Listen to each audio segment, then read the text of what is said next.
Hello everyone, welcome to practice mock. तो पिछले session में हमने टेंस डिस्कस किया था, प्रेजेंट टेंस हमने डिस्कस कर लिया था, पास्ट टेंस डिस्कस कर लिया था, प्रेजेंट कंटिन्यूअस टेंस में हम आके रुके थे और वहीं से हमें लेक्चर को आगे लेके जाना है। तो ये सारा what is tense, simple present tense, ये सब हमने डिस्कस कर रखा है। हम कंटिन्यूअस टेंस डिस्कस कर रहे थे, इस कॉन्सेप्ट पे आके हम रुके थे। ठीक है, तो आज हम कॉन्टिन्यूअस टेंस का ये कॉन्सेप्ट भी देख लेंगे। उससे पहले एक रिविजन कर लेते हैं कॉन्टिन्यूअस टेंस होता क्या है। तो कॉन्टिन्यूअस टेंस उन एक्शंस के लिए होता है जो एक्शंस अभी एट प्रेजेंट टाइम में कॉन्टिन्यूअस हैं, मीन्स चल रहे हैं, हो रहे हैं, बट आगे जाके इन फ्यूचर वो खत्म हो जाएंगे, ये डेफिनेट है। ठीक है, अब स्ट्रक्चर क्या होता है इसका? सब्जेक्ट के साथ इज एम आर लगती है प्लस वर्ब की आईएनजी फॉर्म लगती है। जैसे Preeti is ING form, we are ING form लगा है, we are baking, Preeti studying, Amit is cooking. तो ये आपका प्रेजेंट कॉन्टिन्यूअस टेंस है। ठीक है, अब लेकिन जो बहुत ज़्यादा एरर्स जिस कॉन्सेप्ट से आते हैं वो ये कॉन्सेप्ट है आपका। ये कॉन्सेप्ट बहुत ही इंपॉर्टेंट है। ठीक है, क्योंकि बहुत एरर्स आते हैं इससे। और क्या कॉन्सेप्ट है कि कुछ वर्ब्स होते हैं जिनका कभी भी कोई कॉन्टिन्यूअस फॉर्म नहीं हो सकता, कोई आईएनजी फॉर्म नहीं होता है उनका। कौन से वर्ब होते हैं वो होते हैं स्टेटिव वर्ब, मतलब ऐसे वर्ब्स जो स्टेट बता सकें। हमने पहले भी डिस्कस किया था कि वर्ब दो काम करते हैं, या तो वो एक्शन बताते हैं या स्टेट बताते हैं। अब एक्शन स्टार्ट और एंड हो सकता है, ठीक है, वो एक प्रोसेस होता है। प्रोसेस स्टार्ट हुआ एक्शन का, प्रोसेस एंड हो गया। जैसे वॉकिंग, मैंने वॉक करना स्टार्ट किया, मैं आगे जाके वॉक करना बंद कर दूंगा। या रनिंग कर रहा हूँ या बैठा हुआ हूँ, अभी मैं बैठने का मैंने एक्शन किया, फिर उठ गया मैं। तो उस तरह से ये सारे जो वर्ड्स है, walk, run, sit, write, praise, criticise, sleep, eat, wash etcetera, ये सारे जो भी वर्ब्स है, एक्शन वर्ब्स है, उनको आप लिख सकते हैं कंटिन्यूअस में। बट जो स्टेटिव है, जो स्टेट्स बताते हैं, जैसे बी की फॉर्म हो गई, बी की फॉर्म क्या क्या हो गई? इज, एम, आर, हैज है भी इसमें आप कर ले, हैज की भी फॉर्म भी आ जाती है इसमें। ठीक है, उसके अलावा लाइक, लव, डिसलाइक हो गया, hate, agree, believe, prefer, want, wish, appear, feel, seems, smell, see, taste, own, possess, ये सारे जो वर्ब्स है ये स्टेट बताते हैं। और ये वर्ब्स कभी भी आईएनजी फॉर्म में नहीं आ सकते। इस बात का आपको खास करके ध्यान देना है, इन वर्ब्स का आपको खास करके ध्यान देना है कि अगर ये वर्ब किसी सेंटेंस में है और आईएनजी फॉर्म में लिखे हैं तो सेंटेंस गलत है। ठीक है, जैसे यहां देखिए, the stars appear bright in the night sky. Stars appear, appear क्या है? स्टेटिव वर्ब है। क्यों? क्योंकि वो स्टेट बता रहा है स्टार्स की। अपीयरेंस क्या होता है? स्टेट ही होता है उनका। तो इसलिए हम ये नहीं लिखेंगे कि द स्टार्स आर अपीयरिंग, नहीं लिखेंगे हम। I see a beautiful bird on the tree, see भी क्या होता है? एक स्टेटिव वर्ब ही होता है। और soup taste bitter, soup taste bitter, taste क्या होता है? ये भी स्टेटिव वर्ब है, सी भी स्टेटिव वर्ब है। फ्लावर स्मेल लवली, स्मेल भी स्टेटिव वर्ब है। He has a talent, has भी है। तो हमने देखा कि कहीं भी हमने सीइंग, टेस्टिंग, स्मेलिंग या ही, हैविंग ऐसा हमने नहीं लिखा है। हमने इसको उसके वर्ब के या तो फर्स्ट फॉर्म में लिखा है या सेकंड फॉर्म में लिखा है। सेकंड फॉर्म कह रहा हूं मैं, फर्स्ट फॉर्म या फिर फोर्थ फॉर्म जब कहते हैं थर्ड पर्सन सिंगुलर फॉर्म में। ठीक है, तो ये सारे हो गए सेंटेंस, ये आपको समझ में आ गया होगा। हाँ, अब क्वेश्चंस कर लेना काफ़ी ज़रूरी होता है इनके लिए, क्योंकि क्वेश्चंस करके हम क्या करेंगे, ये जो कॉन्सेप्ट जो हमने सीखा ये हम और अच्छे से समझ पाएंगे। जैसे पहला क्वेश्चन देखते हैं, Ruchi is feeling excited about the upcoming concert. अब रुचि एक्साइटेड फील कर रही है, अब ये क्या है? उसका स्टेट ही तो है एक्साइटमेंट, जो जिस एक्साइटमेंट के स्टेट में है रुचि कॉन्सर्ट को लेके। ठीक है, तो इज फीलिंग नहीं आएगा, रुचि फील्स होगा, क्योंकि जो फील वर्ब है ये भी एक स्टेट बताता है और कभी भी कॉन्टिन्यूअस में नहीं होता। The lemonade taste tangy and refreshing on a hot day. जो लेमनेड है वो टैंग, उसका टेस्ट कैसा है? टैंगी और रिफ्रेशिंग है। टेस्ट क्या है? अगर टेस्ट मतलब कोई उस जो एक्शन है हम टेस्ट करने का, चखने का, वो एक्शन की बात यहाँ पे नहीं हो रही है। लेमनेड कोई चीज़ चख नहीं रहा है, लेमनेड का स्वाद वैसा है। तो जो किसी के स्वाद होने की बात हो वो भी स्टेटिव वर्ब है, वो भी आएगा इसमें। The painting has been appearing a vibrant with a combination of bold colours. Has been appearing थोड़ी होगा, द पेंटिंग अपीयर्स, पेंटिंग कैसे दिखती है? वाइब्रेंट, अपीयर्स मतलब क्या होता है? दिखना, यहाँ पे दिखने की बात हो रही है, अपीयरेंस की बात हो रही है। तो painting appears vibrant. The ancient रून्स was looking नहीं है, द एशियंट रून्स लुक्ड। लुक्ड क्यों लिखा? क्योंकि वॉज लुकिंग था, पास्ट टेंस में था, तो लुक्ड ही लिखना पड़ेगा कि एशियन कैसे दिख रहे थे, मेस्मराइजिंग दिख रहे थे मूनलाइट में, और एक sense of wonder, surprise, amazement का सेंस देखने वालों में ला रहे थे। तो ध्यान देखा आपने कैसे कोई भी आप वर्ब देखे जो स्टेट बता रही हो, कोई एक्शन नहीं बता रही हो, स्टेट बता रही हो सब्जेक्ट की, वो हमेशा किसमें होगी? या तो वो पास्ट टेंस फॉर्म में हो सकती है, बेस फॉर्म में हो सकती है, थर्ड पर्सन सिंगुलर फॉर्म में हो सकती है, बट आईएनजी फॉर्म में नहीं होगी। आपको आईएनजी फॉर्म में कभी उनको नहीं लिखना है। सब stative verbs can be use in continuous forms. अब कुछ स्टेटिव वर्ब्स है जिनको कॉन्टिन्यूअस फॉर्म में यूज कर सकते हैं, लेकिन देयर इज अ कैच। क्या है कि इनका जो मीनिंग होता है कॉन्टिन्यूअस फॉर्म में वो डिफरेंट होता है, डिफरेंट मीनिंग। मतलब ये अपना जो इनका ओरिजिनल मीनिंग है उससे अलग कोई मीनिंग कन्वे कर रहे हैं, तो हम उनको आईएनजी फॉर्म में लिख सकते हैं। जैसे हैव का मतलब क्या होता है? कुछ होना। ठीक, आई हैव अ कार, मेरे पास एक कार है, तो मैं ये नहीं लिखूंगा I am having a car, ठीक है, क्योंकि वहां पे हैव मतलब क्या होना? ओन करना हुआ, पजेस करना हुआ। बट यहां हम देख रहे हैं I am having a delicious cup of coffee right now. Sentence से पता चल रहा है कि वो कॉफी कंज्यूम कर रहा है, ईट कर रहा है। तो जहां पर कुछ खाने पीने की बात आ जाए वहां पे हम हैविंग लिख सकते हैं। उसका मतलब क्या होता है? जैसे आई एम हैविंग ब्रेकफास्ट, कोई मील है हम उसे खा रहे हैं, I am having a cup of coffee, I am having a glass of juice, I am having a glass of milk, ठीक है। तो वहां पे हम हैव को हैविंग लिख सकते हैं, बट मीनिंग उसकी अलग होगी। अपीयर, अब अपीयर की ओरिजिनल मीनिंग क्या होती है? दिखना, कैसे दिख रहे हैं? सी अपीयर्स ब्यूटीफुल, अच्छी दिख रही है। पर यहां देखिए, the children are appearing on stage for the school play. अब यहाँ पे चिल्ड्रन के दिखने की बात नहीं हो रही हो, चिल्ड्रन आगे सामने सबके सामने आ रहे हैं। तो जहां पे सामने आने की बात हो, ठीक है, तो वहां पे अपीयर को आप अपीयरिंग लिख सकते हैं। सी का मतलब देखना होता है, ठीक है, ये भी एक स्टेटिव वर्ब है। बट यहां पे देखिए, I am seeing my brother in the evening. अब यहाँ पे ये नहीं कि मैं जाके इवनिंग में, शाम में जाके अपने भाई को देख रही हूं, नहीं, वो मीनिंग नहीं है। सीइंग का मीनिंग यहाँ पे है मीटिंग, मतलब मैं अपने भाई से मिल रही हूँ। कहते हैं ना I want to see the doctor, जिसका मतलब ये थोड़ी होता है कि मैं डॉक्टर को देखना चाह रहा हूँ, दिख कैसे रहे वो, नहीं, मैं डॉक्टर को मिलना चाह रहा हूँ। तो यहाँ पे सी का मतलब मिलने से हो गया, मीटिंग से हो गया, वहाँ पे आईएनजी फॉर्म लगा सकते हैं।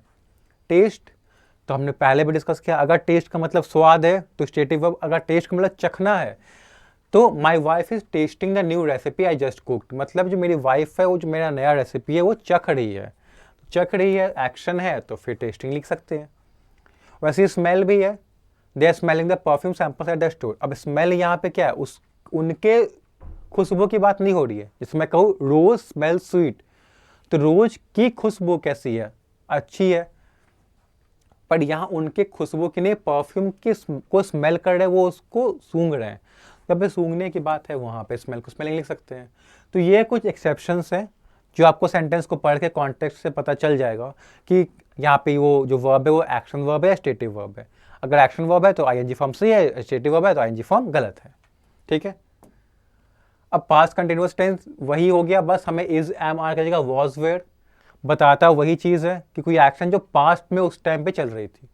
She was dancing gracefully at the party last night. Last night, कल रात की पार्टी में बहुत अच्छा डांस कर रही थी। They were studying diligently for the exams throughout the week. जो वीक जो गुजर गया उसमें वो काफ़ी मेहनत से पढ़ाई कर रहे थे एग्जाम्स के लिए। He was driving carefully on the slippery roads due to the rain. बारिश के कारण जो रोड स्लिपरी हो गई थी उसमें वो बहुत केयरफुली ड्राइव कर रहे थे, बहुत सावधानी से वो गाड़ी चला रहे थे। तो ये भी वही है। अब यहाँ पे देखिए, पास्ट कॉन्टिन्यूअस टेंस का ये कॉन्सेप्ट काफ़ी इंपॉर्टेंट है, ठीक है।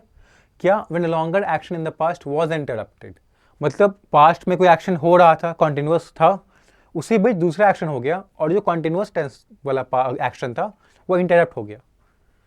तो I was cooking dinner when the power suddenly went out. I was cooking dinner, मैं डिनर बना रहा था, मतलब जो प्रोसेस था डिनर बनाने का वो चालू था, वो प्रोसेस कंटिन्यूअस था।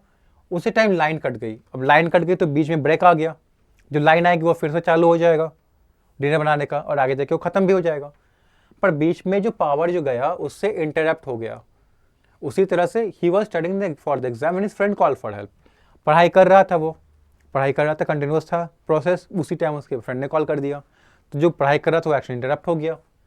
दे were chatting happily when the loud noise interrupted the conversation. अब वो बहुत अच्छे से बात कर रहे थे, बीच में कोई नॉइज, कोई आवाज़ हो गई बहुत भारी, और वो जो एक्शन, जो उनका कन्वर्सेशन था वो रुक गया।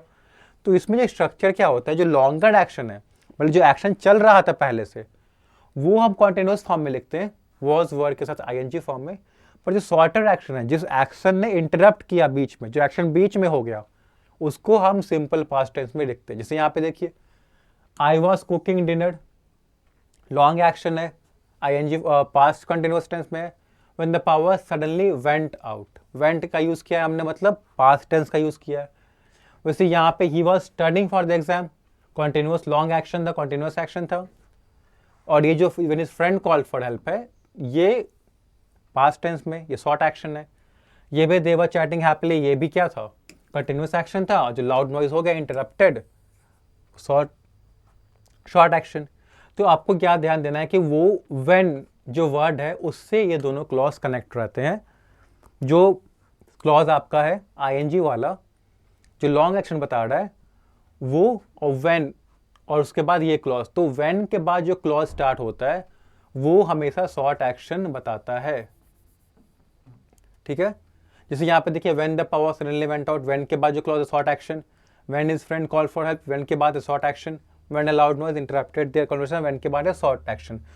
तो अगर कोई आपको एक सेंटेंस मिले, उसमें दो एक्शन दिख रहे हैं आपको, एक लॉन्गर एक्शन है, एक शॉर्टर एक्शन है, तो व्हेन के बाद जो एक्शन होता है वो हमेशा शॉर्टर एक्शन होता है, उसको आपको सिंपल पास्ट में लिखना है।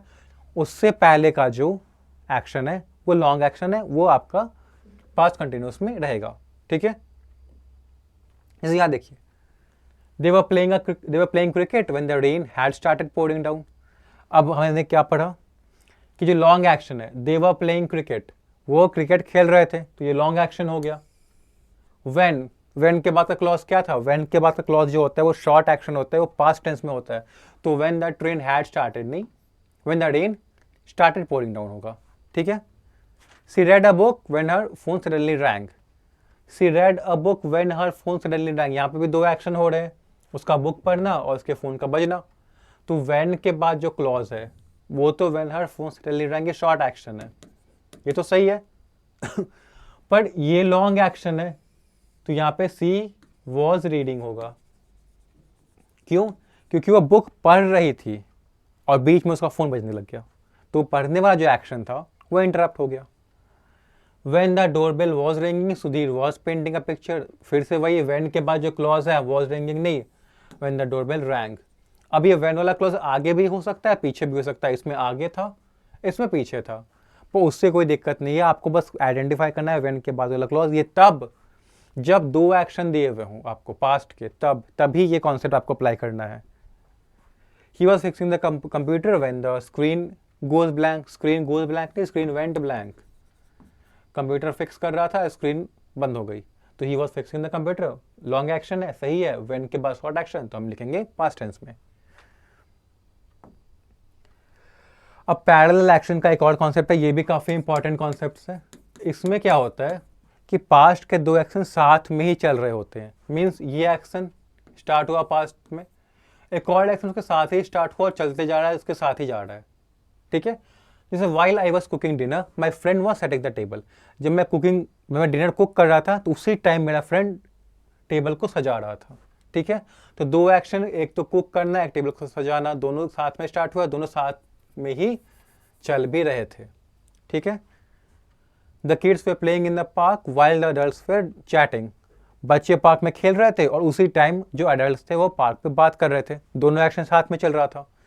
While she was studying, her brother was watching TV। जब वो पढ़ रही थी, उसका भाई टीवी देख रहा था, दोनों एक्शन साथ में चल रहे थे। तो जब दो एक्शन साथ में दिए हों, तो आपको यहाँ पे, और दोनों साथ में ही चल रहे हों पास्ट के, तो आपको while वर्ड पे ध्यान देना है। while क्या बताता है कि जो दोनों एक्शन है ये साथ में ही चल रहे हैं। ठीक है, जैसे when क्या था, when बताता था कि छोटा एक्शन ने इंटरप्ट कर दिया। while क्या बताता है कि दो एक्शन साथ में चल रहे हैं। ठीक है,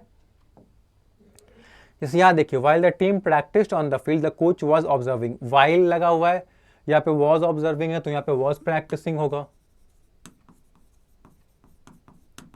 ठीक है, the students were taking notes while the teacher explains, नहीं, वॉज एक्सप्लेनिंग, क्योंकि वाइल लगा है तो दोनों जो पास्ट के एक्शन है वो साथ में ही चल रहे हैं, स्टूडेंट्स का नोट्स बनाना और टीचर का कॉम्प्लेक्स कॉन्सेप्ट को समझाना। While the band was playing the favourite song the crowd was dancing energetically, ये सही है, दोनों जगह वॉज प्लेइंग है या वॉज डांसिंग है, वहाँ पे वाइल लगा हुआ है, ठीक है। The mechanic had fixed the car engine while he was fetching the required tools, नहीं, the mechanic had fix the car engine नहीं होगा, द मैकेनिक वॉज फिक्सिंग होगा। मैकेनिक उस समय कार इंजन फिक्स कर रहा था जब दूसरा पर्सन जो था वो जो टूल्स था वो उसको लेके आ रहा था, ठीक है। तो ये कॉन्सेप्ट क्लियर है आपका। अब आते हैं प्रेजेंट परफेक्ट टेंस में, ठीक है। तो प्रेजेंट परफेक्ट टेंस क्या कहता है कि कोई एक्शन है जो पास्ट में स्टार्ट हुआ और अभी प्रेजेंट में चल रहा है, या उस एक्शन का इफेक्ट प्रेजेंट में भी है, तो उसको हम प्रेजेंट परफेक्ट टेंस में लिखते हैं। और स्ट्रक्चर क्या होता है, सब्जेक्ट के बाद हैज हैव के साथ वर्ब की थर्ड फॉर्म, जैसे I have travelled to 5 different countries till now, ठीक है, मैं अभी तक 5 कंट्रीज में घूम चुका हूँ। अब इसका घूमना पास्ट में स्टार्ट हुआ, ठीक है, जब इसने एक कंट्री घूमी, फिर 2, 3, 4, 5, अब प्रेजेंट में है, प्रेजेंट में से 5 कंट्री घूम ली है, अब एक्शन खत्म तो नहीं हुआ है, आगे भी चलेगा, आगे भी 6 कंट्री 7th कंट्री घूमेगा, ठीक है। तो ये आपका हो गया present perfect tense. The team has won all their matches in the tournament so far, अभी तक टीम ने सारे टूर्नामेंट जीत लिए हैं, वही कॉन्सेप्ट है, पास्ट में उसने पहला जीता, फिर सेकंड जीता और अभी तक वो जीतती आ रही है, आगे भी जीतने के चांसेस हैं, ठीक है। He has red 3 books since last month से उसने 3 बुक्स पढ़ी है, आगे और भी पढ़ सकता है। तो देख रहे हैं कि वैसा एक्शन जो पास्ट से स्टार्ट हुआ उसको आगे भी होता रहेगा या हो सकता है, उसको हम प्रेजेंट परफेक्ट टेंस में लिखते हैं। अब I have never been to Australia, मैं अभी तक ऑस्ट्रेलिया नहीं गया हूँ बट आगे जा सकता हूँ, तो आगे जा भी सकता हूँ या आगे ना भी जा सकता हूँ, तो ये भी पास्ट टेंस में ही ये कह रहा हूँ, ये भी प्रेजेंट परफेक्ट टेंस का ही है, ठीक है। अब कुछ टाइम रेफरेंस है जो आपको याद होने चाहिए जिससे आप present perfect tense easily identify कर लें। वो क्या होते हैं, हैज़ हैव होता है, ठीक है, किसी में हैज़ लगा है, हैव लगा है, उसके बाद वर्ब की थर्ड फॉर्म लगी है, प्रेजेंट परफेक्ट टेंस है। किसी सेंटेंस में ऑलरेडी लगा हुआ है, येट लगा हुआ है, जस्ट है, रिसेंटली है, सिंस है, फॉर है, एवर है, नेवर है, सो फार है, ये सारे वर्ड्स जो है, ये सारे वर्ड्स प्रेजेंट परफेक्ट या परफेक्ट, हाँ, प्रेजेंट परफेक्ट टेंसेस में यूज होते हैं, ठीक है। Already, yet, just, recently, since, for, ever, never, so far, ये सारे, ठीक है। यहाँ पे लिखा हुआ भी है कि टाइम रेफरेंस कॉमनली यूज होते हैं प्रेजेंट परफेक्ट टेंस के साथ, ये इंडिकेट करने के लिए कि इवेंट पास्ट में स्टार्ट हुआ था, आगे भी कंटिन्यू होगा, ठीक है। तो ये आप ध्यान रखें कि किसी भी सेंटेंस में ये वर्ड्स हैं तो प्रेजेंट परफेक्ट टेंस में ही होगा। अब प्रेजेंट परफेक्ट कॉन्टिन्यूअस भी क्या होता है, जिसे प्रेजेंट परफेक्ट था हैज़ हैव के साथ थर्ड फॉर्म, यहाँ पे हैज़ हैव के साथ बीइंग के साथ ING form. I have been working on a new project for the past few weeks, week में पहले मैंने स्टार्ट किया प्रोजेक्ट, उस पर वर्क करना स्टार्ट किया, अभी भी वर्क कर ही रहा हूँ, वर्क खत्म नहीं हुआ है, तो पास्ट में स्टार्ट किया, अभी भी कर रहा हूँ, तो परफेक्ट टेंस का ही सेंस दे रहा है पर कॉन्टिन्यूअस दिखा रहा है पे हैव बीन वर्किंग वाले सेंस में, तो परफेक्ट कॉन्टिन्यूअस है। He has been learning how to play the guitar and is making great progress, guitar बजाना सीख रहा है, वो प्रोग्रेस भी कर रहा है साथ में, तो पास्ट में उसने गिटार बजाना स्टार्ट किया होगा, सीखना स्टार्ट किया होगा, अभी भी सीख ही रहा है, आगे भी सीख सकता है, तो एक्शन अभी आगे भी कंटिन्यूअस रहेगा प्रेजेंट में, तो प्रेजेंट परफेक्ट कॉन्टिन्यूअस टेंस। वैसे ये भी है, we have been waiting for the bus for over and half an hour now, हम आधे घंटे के ऊपर से बस के लिए वेट कर रहे हैं, आधे घंटे पहले हमने स्टार्ट किया बस को वेट करना, अभी भी कर रहे हैं, अब आगे बस नहीं आई 1 घंटे और, तो आगे भी करते रहेंगे। तो वैसे इवेंट जो पास्ट में स्टार्ट हुए अभी भी जारी हैं, आगे भी जारी रह सकते हैं, वो प्रेजेंट परफेक्ट कॉन्टिन्यूअस टेंस या प्रेजेंट परफेक्ट टेंस में भी हम लिख सकते हैं, ठीक है। Question, she has already visiting 5 countries this year, already लगा हुआ है, हमने क्या बताया था, ऑलरेडी वाला प्रेजेंट परफेक्ट। अब सी हैज़ ऑलरेडी विजिटिंग नहीं होगा, हैज़ के साथ visited, he have never tried नहीं होता है, ही के साथ हैज़ लगता है ना, ही तो सिंगुलर है, तो he has never tried sushi before, the team has winning every match in the tournament so far, has के साथ या तो हैज़ बीन लिख दो या तो हैज़ के साथ विन को हटा के वॉन लिख दो, तो हैज़ बीन विनिंग या हैज़ वॉन लगा दो, क्योंकि ये तो सो फार भी क्या होता है, परफेक्ट टेंस से बताता है कि अभी तक जितने मैचेस हुए हैं वो सब जीत चुकी है, आगे के मैचेस भी जीत सकती है। They have been playing soccer all afternoon, ठीक है, ये सही है।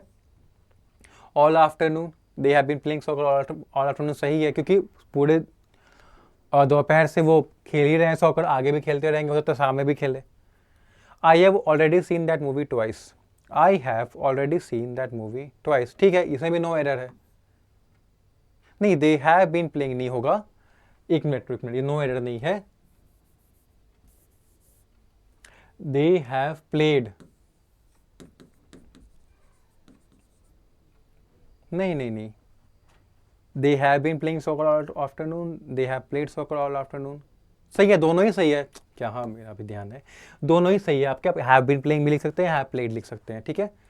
I have already seen that movie twice में कोई एरर नहीं है, ये दोनों सेंटेंस नो एरर के थे। एक बार फिर दो सेंटेंस कैसे नो एरर के हो सकते हैं, एक बार चेक करते हैं। दे हैव बीन, अच्छा, अब यहाँ से इसका रिफ्लेक्शन आ रहा है ना, तो बीइंग दिख नहीं रहा था, दे हैव बीन होगा, वही तो लगा, दो सेंटेंस कैसे नो एरर से हो सकते हैं। They have been playing soccer all afternoon होगा, और ये नो एरर है, I have already seen that movie twice, ठीक है। हाँ, अब फॉर वर्सेस सिंस, अब ये भी एक काफी इंपॉर्टेंट कॉन्सेप्ट है प्रेजेंट परफेक्ट का, फॉर और सिंस का। तो हम देख सकते हैं कि फॉर जो वर्ड होता है वो पीरियड ऑफ टाइम के लिए यूज होता है, since starting point in time के लिए यूज होता है। पीरियड ऑफ टाइम मतलब कि जैसे 2 दिन एक लंबा पीरियड है टाइम का, 6 मंथ्स, 5 ईयर्स, 7 मिनट्स, 3 वीक्स, तो जो भी एक बड़ा टाइम के पीरियड को बता रहा है तो हम फॉर यूज करते हैं। सिंस हम यूज करते हैं स्टार्टिंग पॉइंट के लिए, जैसे 6 o'clock, 6 o'clock एक टाइम है, एक पॉइंट है जब कोई चीज़ स्टार्ट हुई। या 2 अगस्त वो दिन था जिस दिन कोई स्टार्ट हुआ, वो पीरियड नहीं है। मंडे, दिसंबर 2023, तो इनके साथ हम सेंस लगाते हैं, ठीक है। फॉर किसके साथ, पीरियड ऑफ टाइम के साथ, सेंस स्टार्टिंग पॉइंट के साथ। अब देखिए आपको एक ट्रिक बताता हूँ, आप कहीं भी आपको दिखा रहे days, months, years, minutes, weeks, ऐसे, ठीक है, तो आप वहाँ पे फॉर लगाएंगे। अगर टाइम का एग्जैक्ट ये दिया हुआ, जैसे 6 o'clock एग्जैक्ट टाइम दिया है, या एग्जैक्ट डेट दिया है, या डे का नेम दिया है, मंथ का नेम दिया है, ईयर का नेम दिया है, या कोई एक्शन दे रखा है आपको पास्ट का, उसके साथ सिंस लगता है हमेशा, ठीक है। यहाँ देखिए क्वेश्चन क्या है, I have been studying English since 2 years, 2 years एक पीरियड है, ठीक है, 2 साल, तो सिंस नहीं, for. She has been worked on a project since morning, she has been अभी हमने पढ़ा, सी हैज बीन के साथ वर्किंग लगता है, या तो सी हैज वर्क लिख दो या सी हैज बीन वर्किंग, तो सी हैज बीन वर्किंग सही होगा। सिंस मॉर्निंग, सिंस मॉर्निंग क्या है, एक पॉइंट है, मॉर्निंग, इवनिंग, नेम्स है पॉइंट्स ऑफ डेज में पॉइंट्स के, तो सिंस लगेगा। They has been playing soccer all afternoon, they has been playing नहीं, they have. He has been watching TV since the past hour, since the past hour नहीं, for the past hour. अब यहाँ पे time दिया होता है since 2 o'clock, since 3 o'clock, तो हम सिंस लगा देते हैं, पर यहाँ पे पास्ट आवर दिया हुआ है तो हम फॉर लगाएंगे। We have been waiting for the bus for 3 o'clock नहीं, अब यहाँ पे क्या पूरा एक टाइम ही दे दिया हमें एग्जैक्ट, तो सिंस, ठीक है। बात है पास्ट परफेक्ट टेंस में, तो पास्ट परफेक्ट टेंस क्या बताता है, तो ये बताता है कोई ऐसा एक्शन जो पास्ट के किसी एक्शन से पहले हुआ हो, मतलब पास्ट में 2 एक्शन हुए हों, जैसे ये प्रेजेंट है, पीछे गए हम पास्ट में, अगर पास्ट से भी पीछे चले गए तो हम पास्ट परफेक्ट में पहुंच जाते हैं। तो कोई एक्शन, यहाँ पे एक्शन हुआ एक्शन 1, यहाँ पे एक्शन हुआ एक्शन 2, तो ये एक्शन 2 एक्शन 1 से पहले हुआ पास्ट, पर दोनों ही एक्शन पास्ट में ही हुए हैं, पर एक्शन 2 और पास्ट में, ज़्यादा पास्ट में हुआ पहले पास्ट से, तो हम इसको पास्ट परफेक्ट में लिखेंगे। जैसे after the show had ended the audience uploaded loudly, ठीक है, यहाँ पे 2 एक्शन हुआ, एक शो के एंड होने का, एक ऑडियंस के अप्लॉज करने का, मतलब ताली बजाने का। अब पहला एक्शन क्या होगा, पहले शो एंड हुआ होगा, फिर ऑडियंस ने ताली बजाई होगी, तो पहले क्या हुआ, शो एंड हुआ, फिर ऑडियंस ने क्लैप किया या अपलॉड किया, तो जो शो एंड हुआ ये है पहला एक्शन जो पास्ट में हुआ, तो पास्ट परफेक्ट में होगा, तो after the show had ended, ठीक है, क्योंकि हैड प्लस V3 होती है इसकी फॉर्म, तो हैड एंडेड सही है। He had finished his homework before going out to play, मतलब खेलने को जाने से पहले उसने अपना होमवर्क फिनिश कर लिया था। तो होमवर्क कब फिनिश किया? पहले किया, फिर खेलने को गया, तो पहले वाले काम को हैड फिनिश्ड। ठीक है। The movie had already began when we reach the cinema. यहाँ पे भी दो एक्शन हुआ, एक उनका सिनेमा पहुंचना, दूसरा मूवी का स्टार्ट होना। तो वो क्या कह रहे हैं? वो कह रहे हैं कि मूवी पहले स्टार्ट हो गई फिर हम पहुंचे, मतलब हमारे पहुंचने से पहले मूवी स्टार्ट हो चुकी थी। तो मूवी क्या पास्ट परफेक्ट में स्टार्ट हुई? तो मूवी हैड ऑलरेडी बिगन। ठीक है। वैसे ही after they had studied for hours they felt prepared for the exam. पहले उन्होंने बहुत घंटे पढ़ाई की, उसके बाद उनको ऐसा लगा कि वो प्रिपेयर्ड है एग्जाम के लिए। तो पहले पढ़ाई उन्होंने की, फिर पढ़ाई खत्म हुई उनकी, फिर उनको ऐसा लगा। तो पढ़ाई करने का एक्शन जो पहले हुआ, तो हैड वाला जो पास्ट परफेक्ट टेंस है उसमें स्टार्ट ये होगा, यूज होगा। By the time she arrived the party had already started. जिस टाइम तक वो आई पार्टी ऑलरेडी स्टार्ट हो चुकी थी। अब उसका आना लेट से हुआ, पार्टी उससे पहले स्टार्ट हो गई थी, तो स्टार्ट पहले हो गई थी, तो हैड ऑलरेडी स्टार्टेड। ठीक है। तो ये पास्ट परफेक्ट टेंस है। इसमें दो कॉन्सेप्ट होते हैं, एक होता है बिफोर का। तो बिफोर में हम क्या लगाते हैं? हैड प्लस V3 बिफोर, उसके बाद वर्ब की सेकेंड फॉर्म। जैसे before he had left for vacation he had packed his bag. अब देखिए बिफोर वाला क्लॉज जो है, उसके बाद before he had left for vacation he had packed his bag. अच्छा, इसमें एक एरर है। ठीक है। बिफोर के साथ हम वर्ब के सेकंड फॉर्म लगाते हैं, तो बिफोर के साथ हैड के साथ पास्ट परफेक्ट वाला लगा हुआ है, तो हैड नहीं लगेगा।